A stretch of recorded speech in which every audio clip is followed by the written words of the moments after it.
Oh yeah, we're good. It will take a little bit of putting, but what, probably 3 or 4 minutes, not a minute, but maybe a minute delay. But actually, I feel like, so you are being recorded. Yeah, there you are. So this is, anybody who's actually watching back home will be seeing you and listening to me, and very excited about it. Now I think I'm just going to let this run from now as it's going. All right.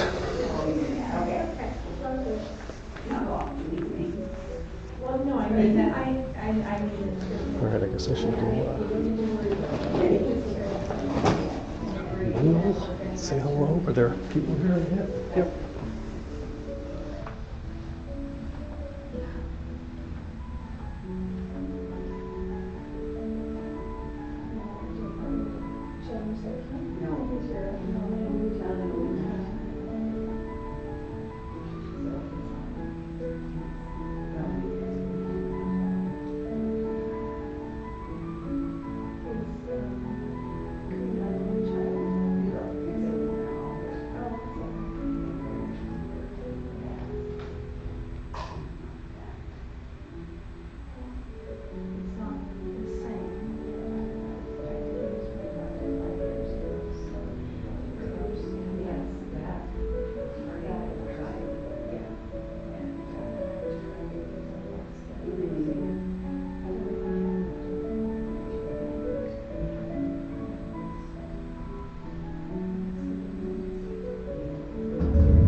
No.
Oh, thanks. Well,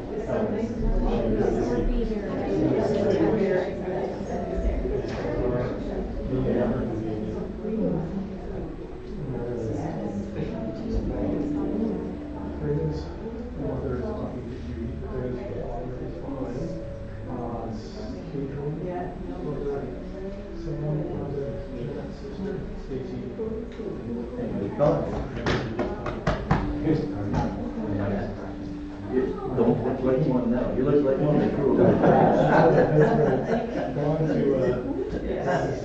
Yeah.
So I'm not even gonna go. I'm gonna just stay at home.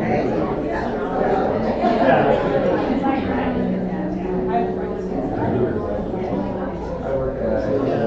We're in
they don't have the consulate is Montreal, so you have to go and get your fingerprints taken. So you go on just yeah. Yeah.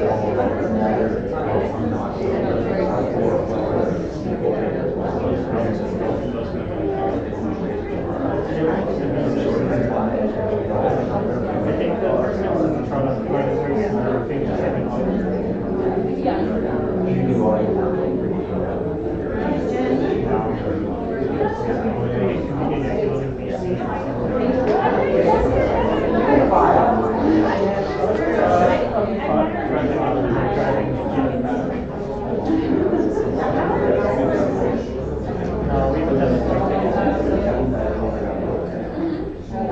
done by like a week and a half.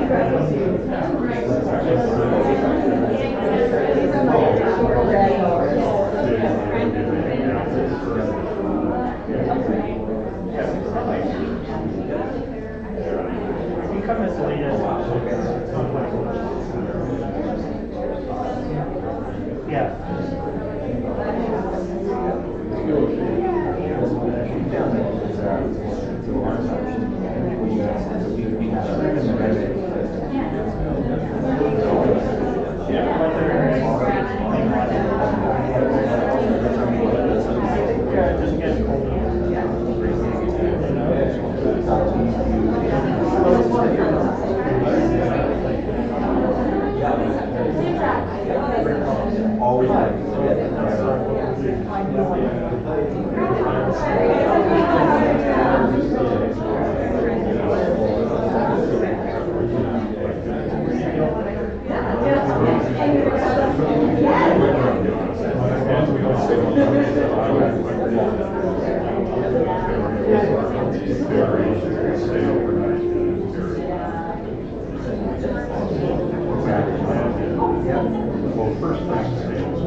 That was September, December. I didn't see a single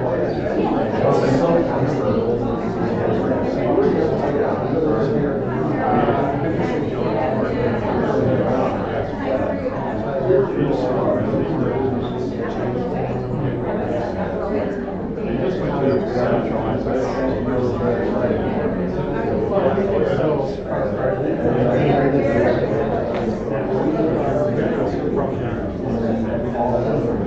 It's like driving, like the way the island is, driving into it.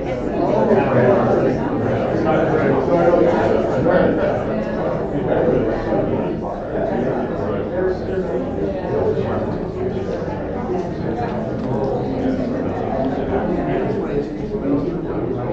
I think like a lot of people living in society, that's an expensive one. So I just did it on all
I could change one of the things. I can just say one.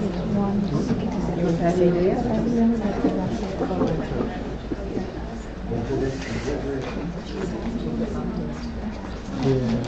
One.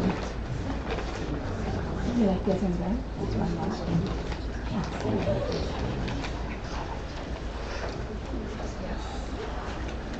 Ready?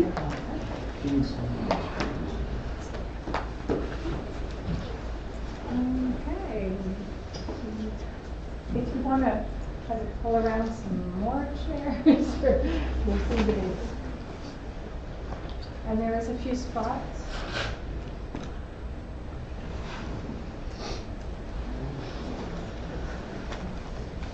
Just let everyone.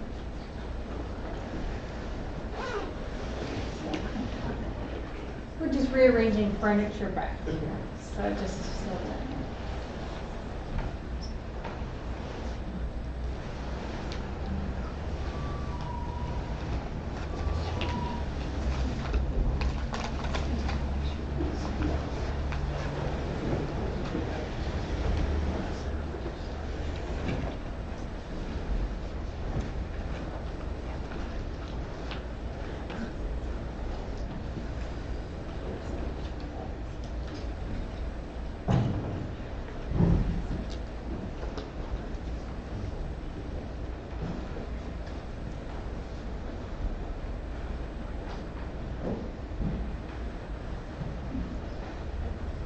Almost there.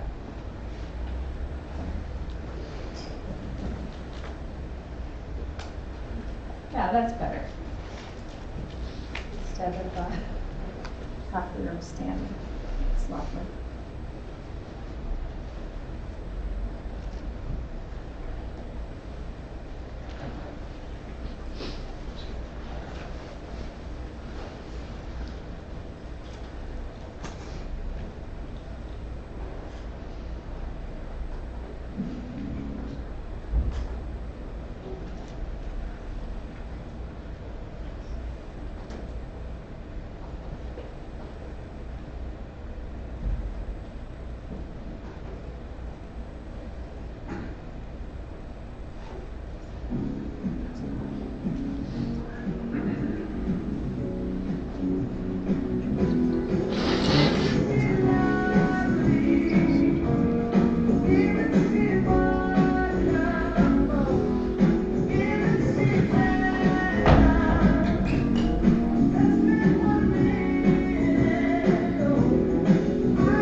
Good afternoon.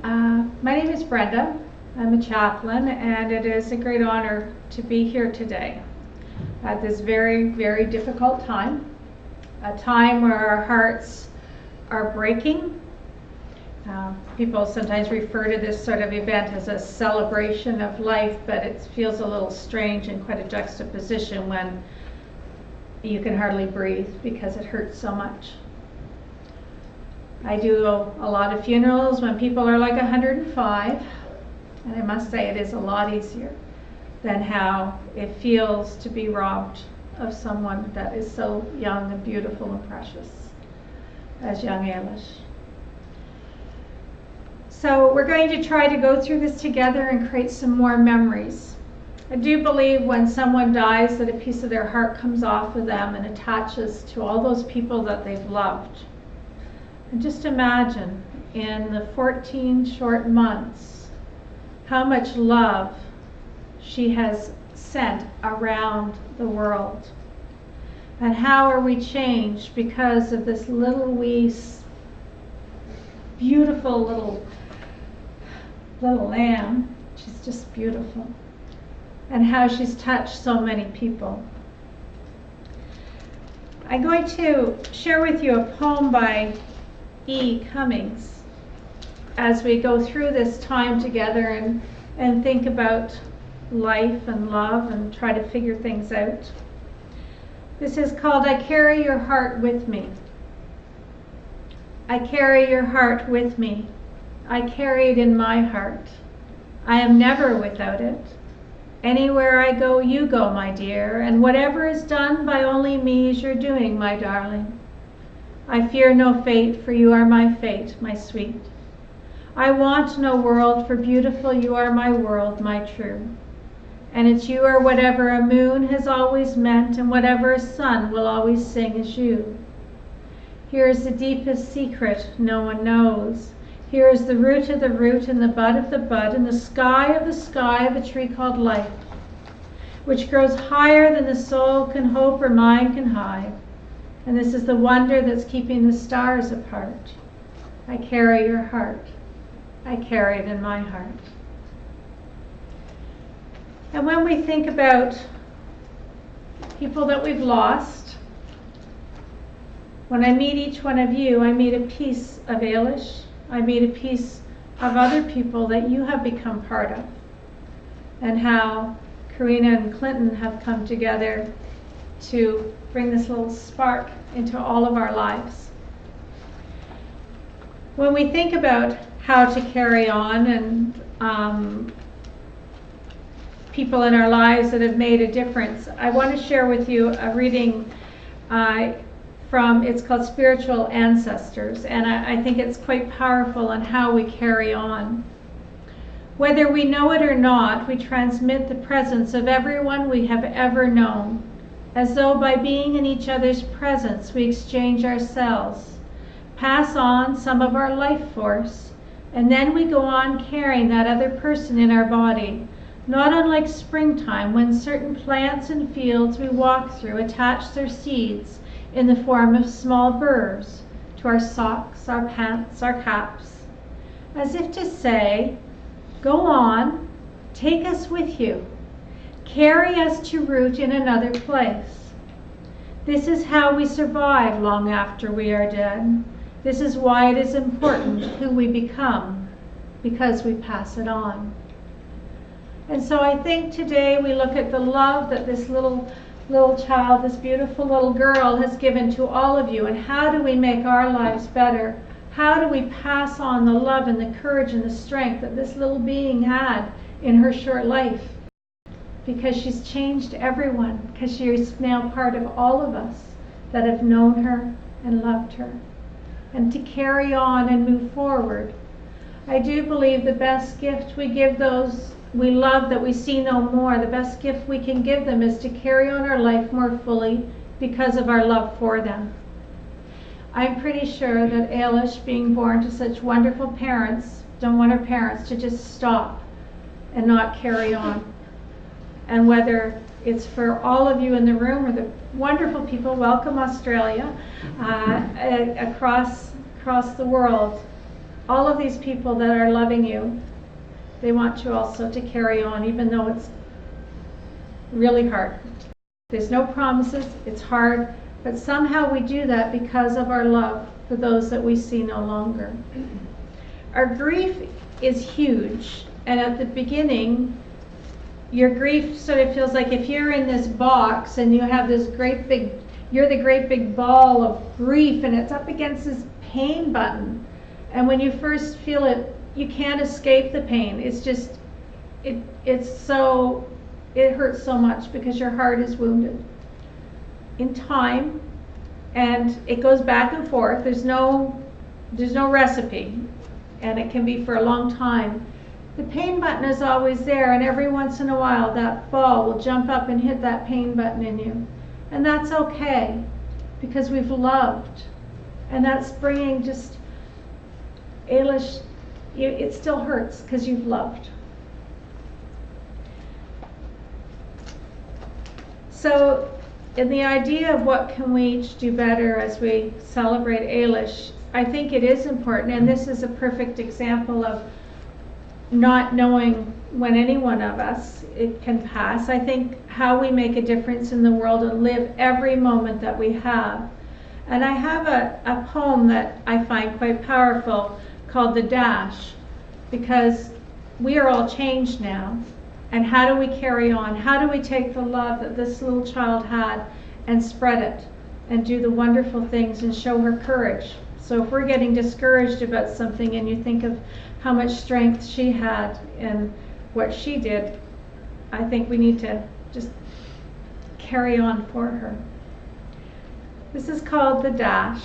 I read of a man who stood to speak at a funeral of a friend, and he referred to the dates on the tombstone from the beginning to the end.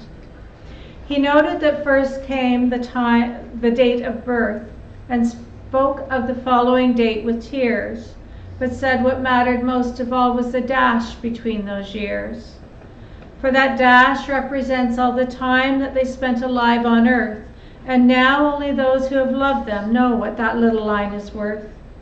For it matters not how much we own, the cars, the house, the cash. What matters is how we lived and loved, and how we spend our dash. So think about this long and hard. Are there things you'd like to change? For you never know how much time is left that can still be rearranged.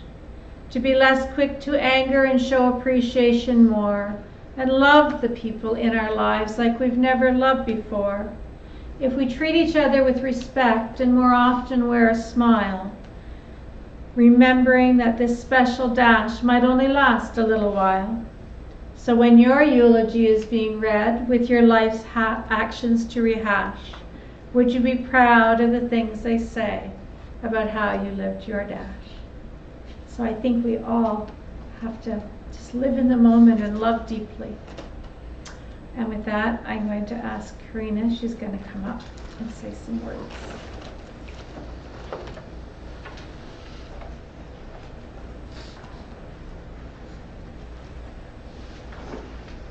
Family and friends, thank you for being here today to send Ailish off. I'm especially appreciative to those watching online in Australia, and thank you to Clint for making it happen. I'm going to tell you a bit about Ailish's story and about being her mum. What I loved and what was really challenging.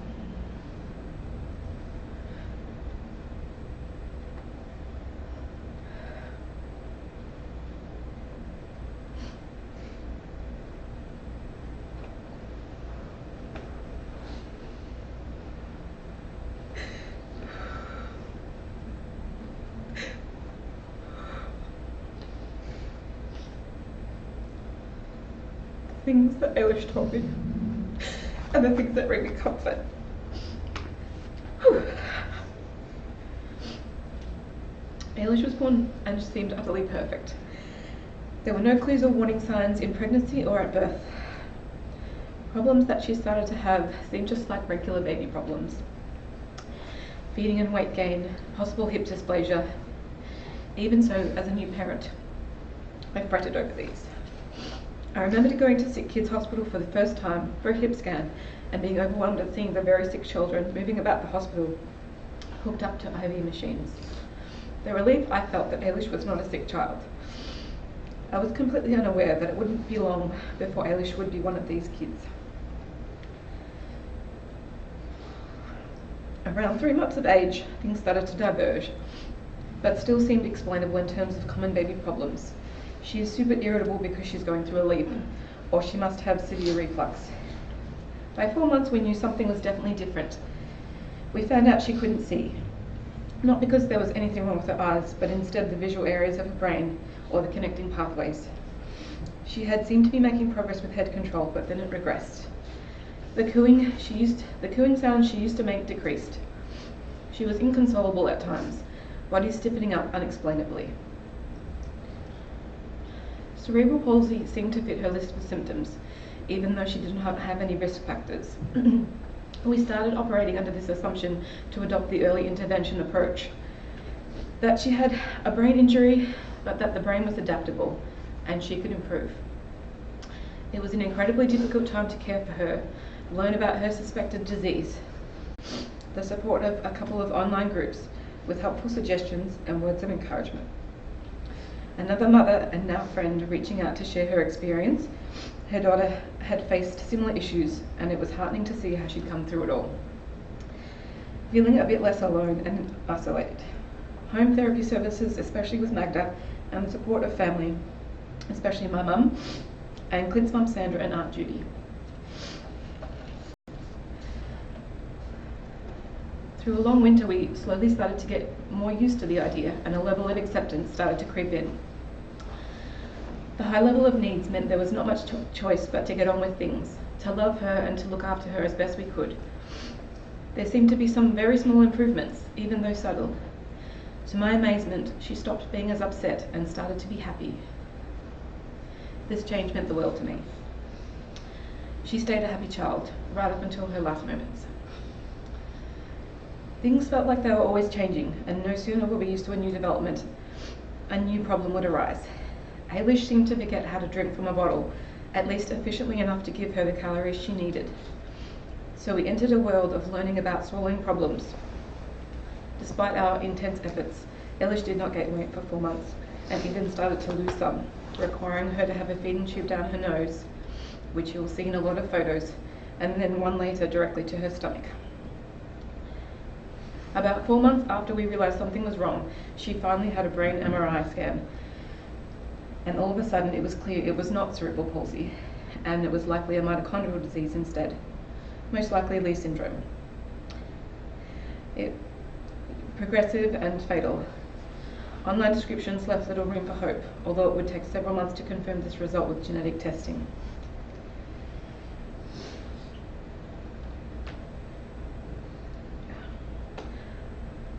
I travelled thousands of miles to meet the love of my life.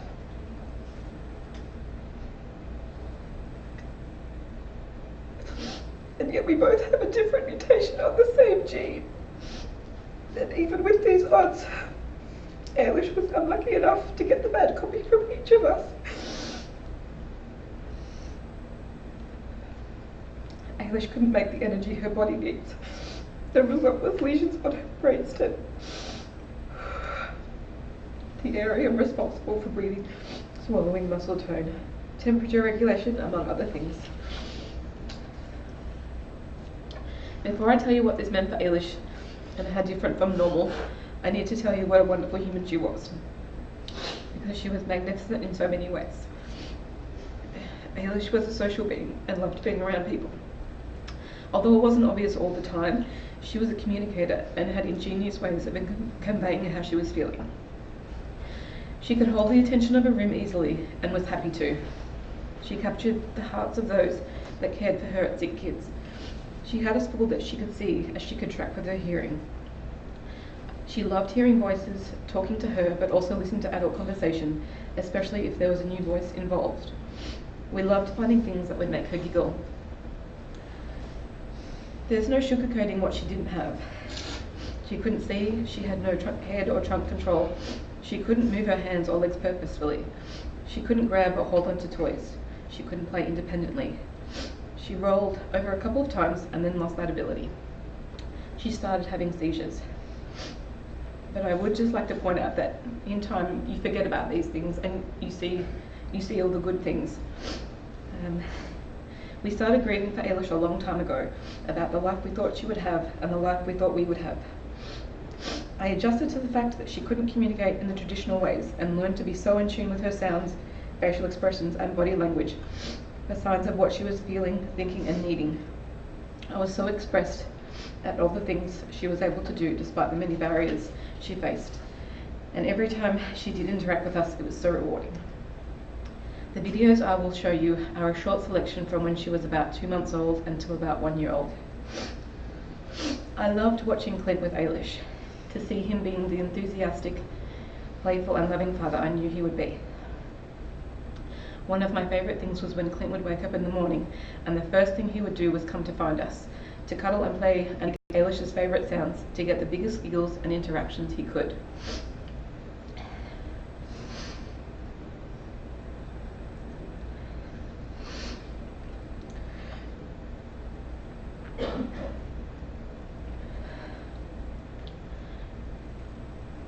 I loved being Ailish's mum.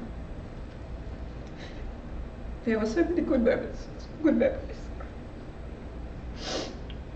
There were also a lot of challenging times. The uncertainty of not understanding what was happening with Ailish. The sinking feeling when we did start to find out. The heartbreak at knowing our daughter was essentially blind and had multiple disabilities. The intensity of caring for her and learning the medical world. Spending 2 out of 5 of the last months in hospital. Coming very close to losing her in April after a scary trip to the emergency room. Spending 2 weeks in ICU watching her hooked up to monitors and needing help to breathe.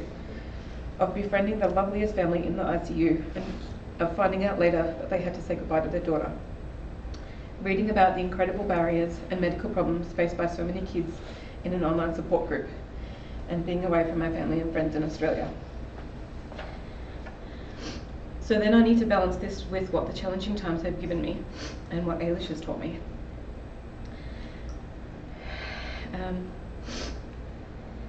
It's given me perspective about what is important and taught me that you can't always plan for the future you want, but you can live in and make the most of the present. It's taught me to to ask for help, to reach out, to be more vulnerable and open, and to be part of a community. Ailish allowed me to experience the highs and lows of being a mother, and the joy of being Ailish's mother in particular. It meant that I met some of the most amazing people I know, whose support and insight into the healthcare system for kids with disabilities has been phenomenal.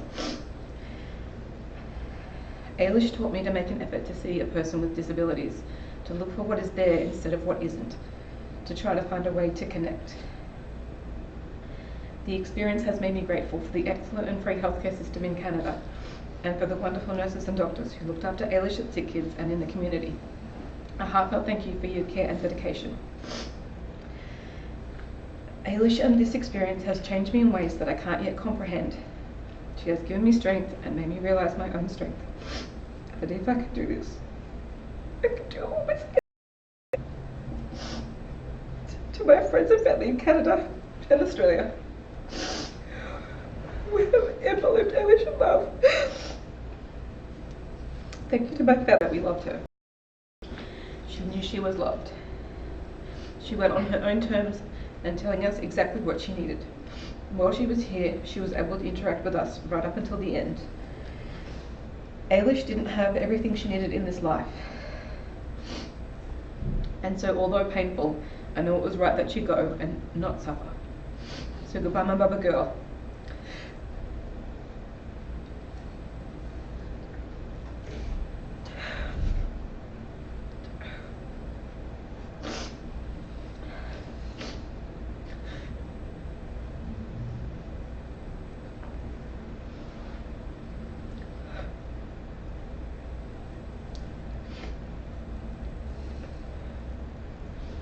I will love you from wherever you are, from wherever I am.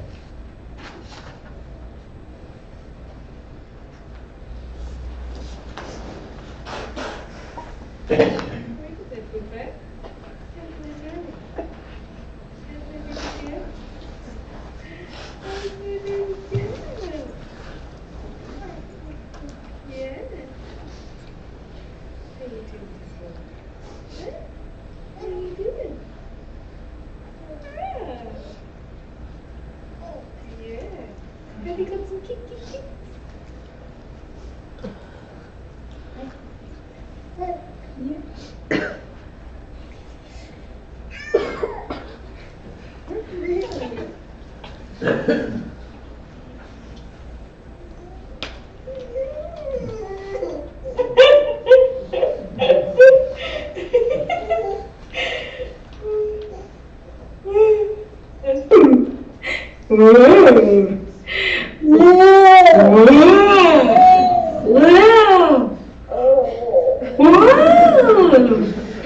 I have another kiss? Can I? Is that alright? Come on. Come on then. Go on then.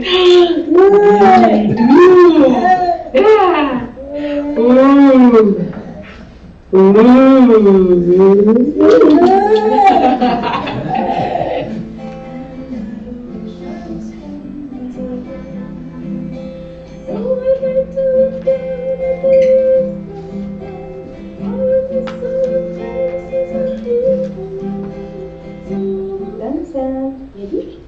Pew pew. Pew pew. Pew pew pew. Pew pew pew. Pew pew pew.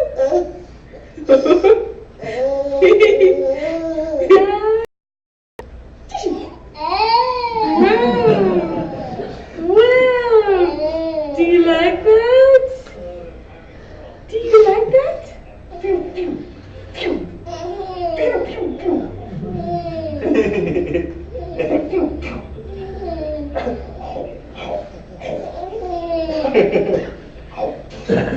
And you like your ditty.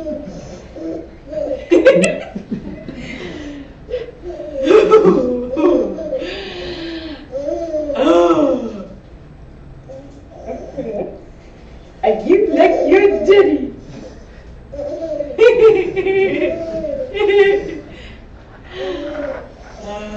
You like your ditty.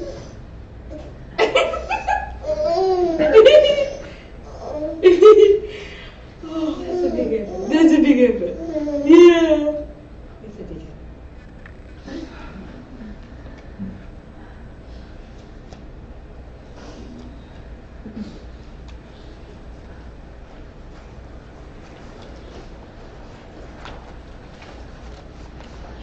And then we're gonna have Sandra, sorry. I knew and I did. She asked to make what time schedule. Sandra, Grandma, give me a pop.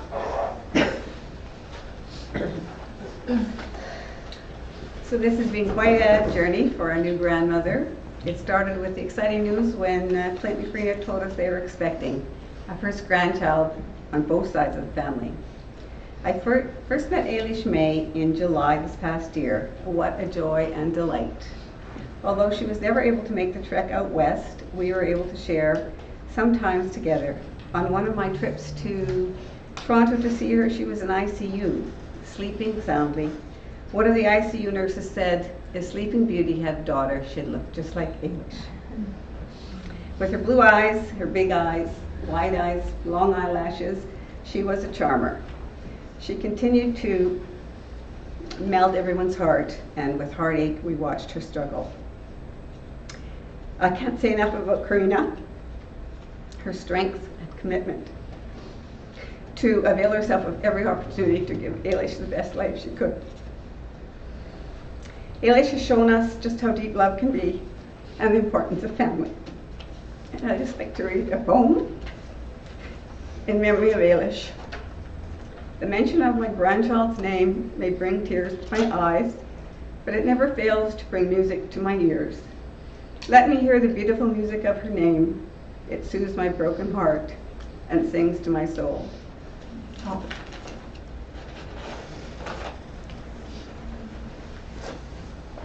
Thank you, Sandra. It is a beautiful name, Ailish May. And now Tony, Nana, right? You were Nana and yes, Grandma.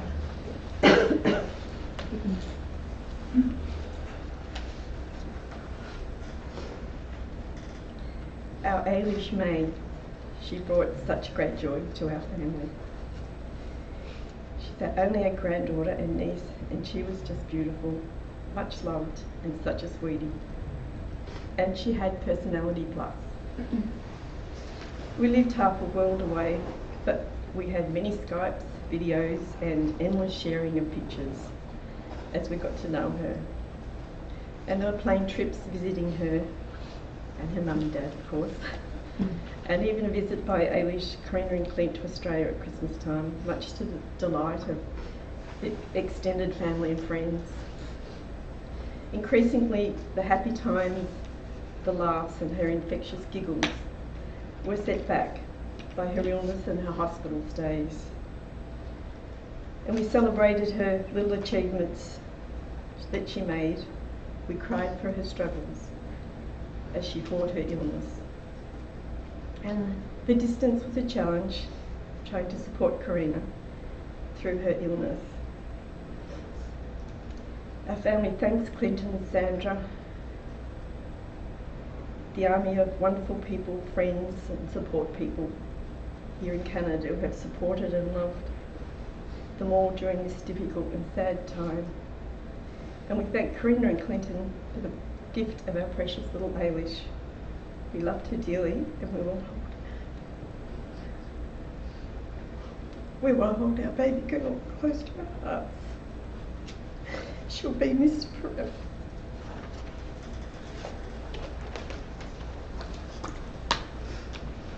Thank you, Tony.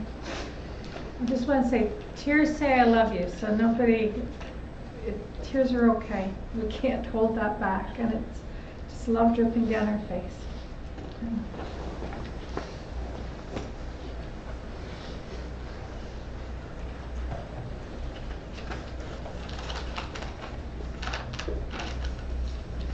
As the last person to speak, you may hear a few sentiments that sound a little familiar, perhaps even redundant, and that's tough. Even from you. I do want to thank you all who are here in this room and who are watching for being here.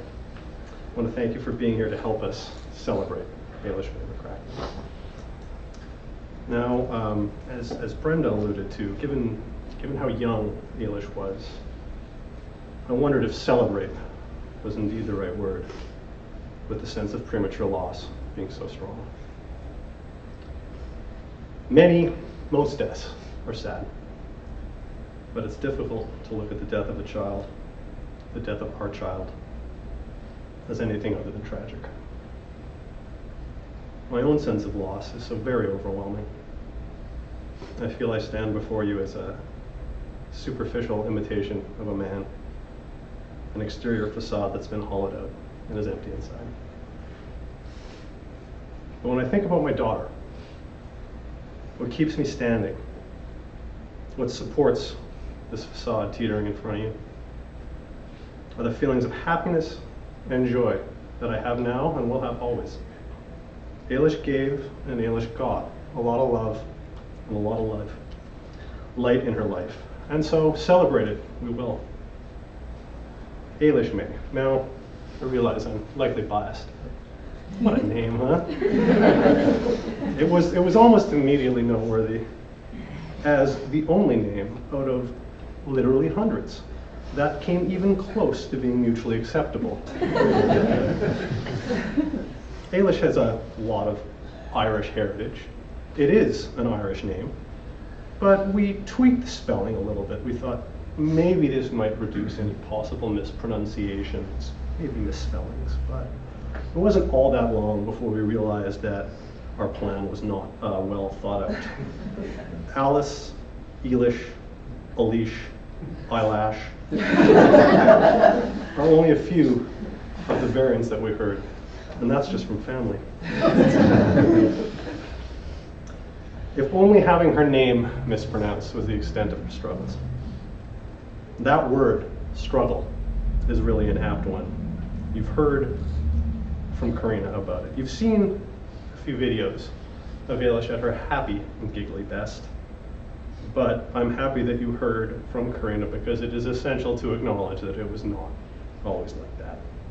Our little Bubba was a struggler. She struggled to see. She struggled to make her muscles do what she wanted them to. She struggled with spasticity, with spasms, with seizures. For a couple of months, she struggled with something we never could figure out, And she cried, and she cried, and she cried. But after that spell, it was a little bit like she was done crying. And we started to see more of her personality. And it was the personality of a happy girl. The months after that were what I can only describe as magic. And even when she did struggle, she struggled with grace. Starting at about 4 months, as you heard, her life with increasing frequency began to involve doctors and tests and hospitals and more tests. And she was a champ. She dealt with everything like a champ. This needle, that scope, this monitor, that assessment. She was always a champ. I think it's pretty clear that Ailish needed a lot of support. I can assure you that her parents also needed a lot of support. Isn't it fortunate, then, that there's so much support around? When I say around, I don't mean around the junction. I don't mean around Toronto or even Canada. I mean literally around the world. My family, Karina's family, our friends, our co-workers, our healthcare professionals have all been there for us in what I will say with understatement were very difficult times. There are a few people who were relied on particularly heavily and rose to meet a challenge that nobody wants or should have to face. Ailish's grandmothers, who you've had a chance now to meet, Grandma and Nan, have made multiple trips to Toronto. And that's not like a commute driving in from Mississauga. My mother's been here multiple times from Edmonton. Tony has been here multiple times from Australia. And Karina's entire family is here now. Another constant source of support was Ailish's great aunt Judy, who was by for weekly visits. And all I can say is that description, her great aunt, it's perfect. Because Aunt Judy really was great. I also want to acknowledge Ailish's babysitter, Sarah Rachel, wasn't able to be here today. Now I say babysitter, but when I think about how much she did for Ailish and for us, the dedication, the love, and care that she showed our daughter, the term babysitter is so completely inadequate as to be almost ludicrous. We leaned on her heavily. She was always there. There was one person, though, who gave everything she had to Ailish. Her mother, my wife, Karina. Even before there was any problems, she dedicated her life entirely. And then the problem started. She navigated labyrinths, public service bureaucracy, being met by malevolent indifference at every step. She dealt with doctors of various specialties, therapists of various philosophies, hospitals and clinics across the city. She became a tireless, sleepless, constant advocate for Ailish. And all this while giving Ailish all the kisses and cuddles, baths, exercises, sounds, and general attention she could handle. And Ailish could handle a lot. So where to then? From here? I don't know. I do know our last year has been filled with times of unimaginable pain, of incredible beauty, of grief and grieving, of joy and rejoicing, of gain and now of loss. And I reflect on these dueling and competing emotions, so intense and packed into such a short time. It's overwhelming. But what I keep coming back to when I think of Ailish, my feeling of loss, massive, overpowering as it is dwarfed, is completely overshadowed by my feelings of love.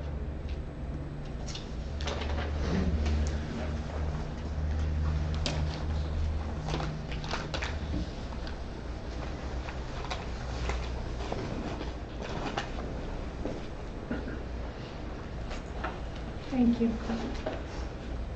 Everyone, thank you. Look at that footprint that little, beautiful little angel made. Like, honestly, you look at her, she's just amazing.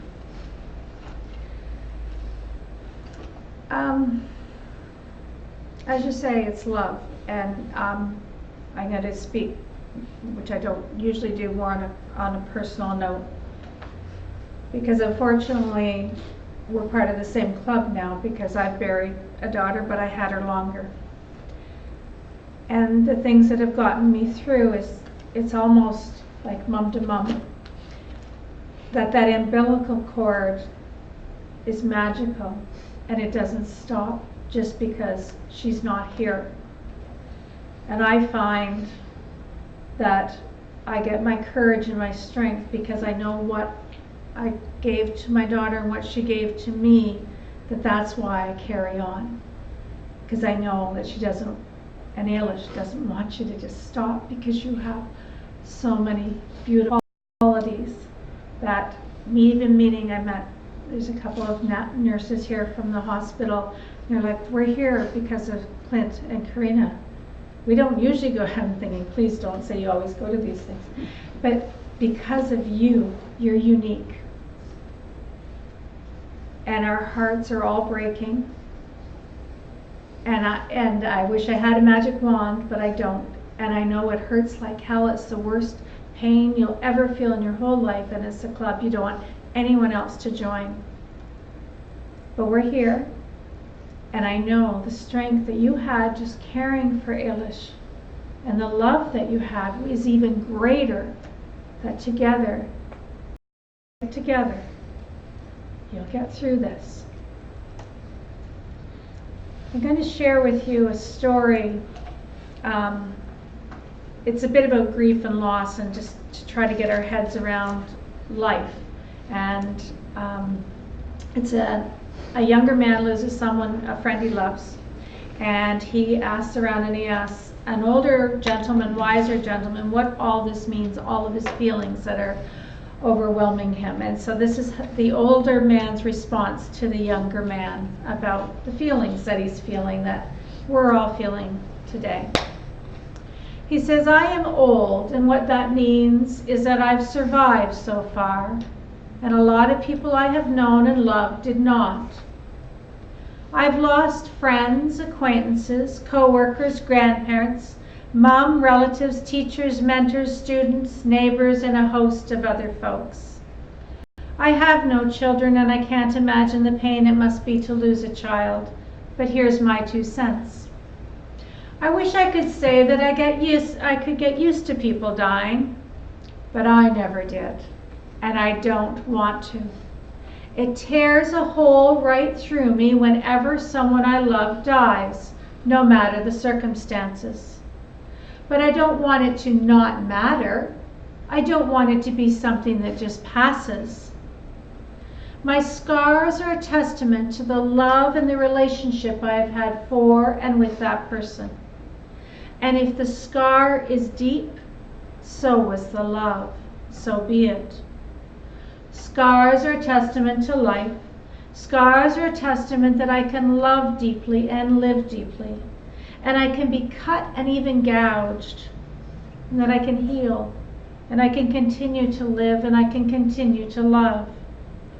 And the scar tissue is much stronger than the original flesh ever was. Scars are a testament to life. Scars are only ugly to people who cannot see. As for grief, you'll find that it comes in waves. When the ship is first wrecked, you're drowning with wreckage all around you. Everything floating around you reminds you of the beauty and magnificence of the ship that once was and is no more. All you can do is hang on and float. You find some piece of wreckage and you hang on for a while. Maybe it's a physical thing. Maybe it's a happy memory, a giggle, or a photograph, or a video. Maybe it's a person who's floating along with you. For a while, all you can do is float and stay alive. In the beginning, the waves are 100 feet tall and they crash all over you without any mercy. They come about 10 seconds apart and they don't even give you time to catch your breath. All you can do is hang on and float. After a while, maybe weeks, maybe months, you'll find that the waves are still 100 feet tall, but they come further and further apart.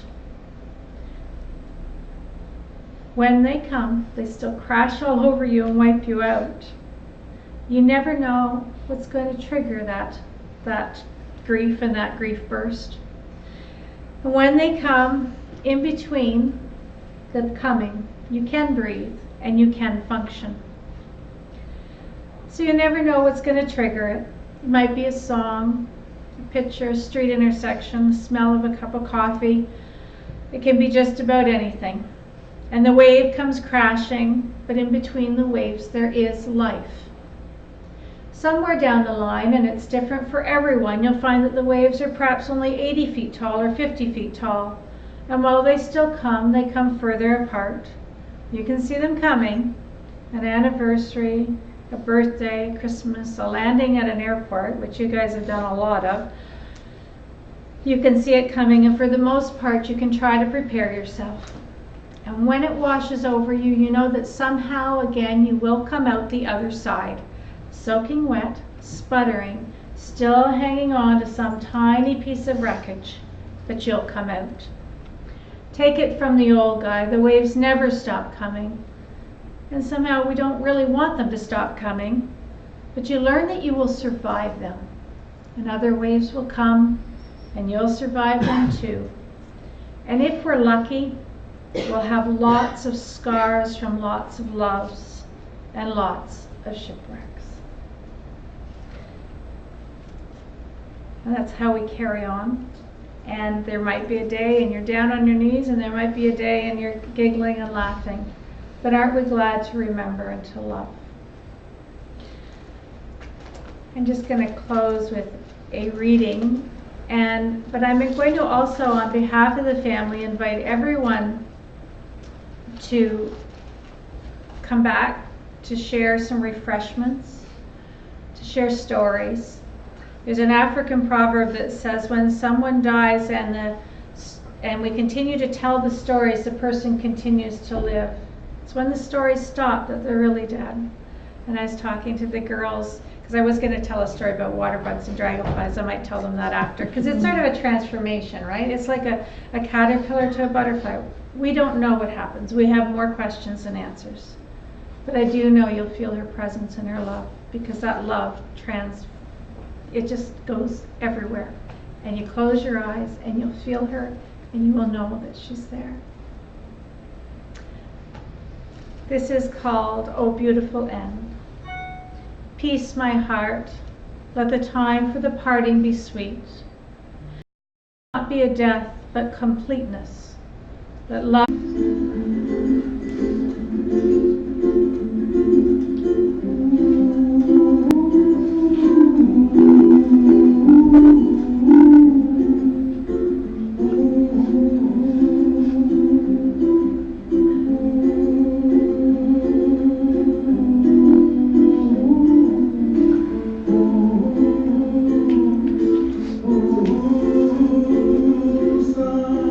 Somewhere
I'd also like to thank the people in Australia, almost forgot that, who got up so early at 7 in the morning to join us today in this service around the world and supporting and with your love and care of Clinton and Karina. So I wanted to make sure, and please share your stories back when you're having breakfast and your love for the family, and I know they're so appreciative that they were able to make this work. So thank you all. Please go and share stories and tears and laughter, and there's still hope and courage that we carry on for Ailish May. Thank you.